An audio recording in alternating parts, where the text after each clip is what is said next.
We have one Earth. We have more than 180 countries.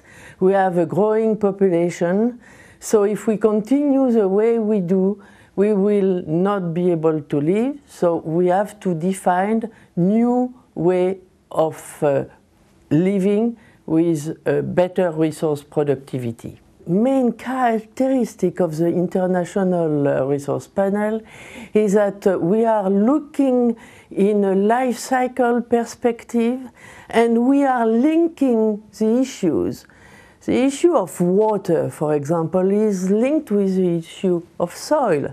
So we want to make, those linkages, and we have created a working group, or maybe more working group, but one in particular, the decoupling working group, which is kind of transversal, addressing the whole, issue of the raw materials, water, metals, and so forth. I would like to start by speaking of one of the most important, the découplage.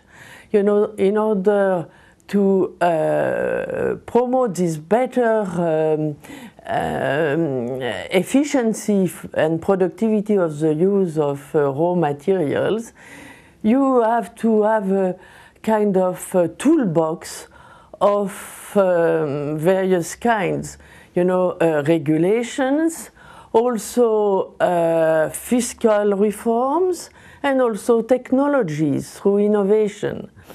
And so, the panel will come back with a panoply of such tools.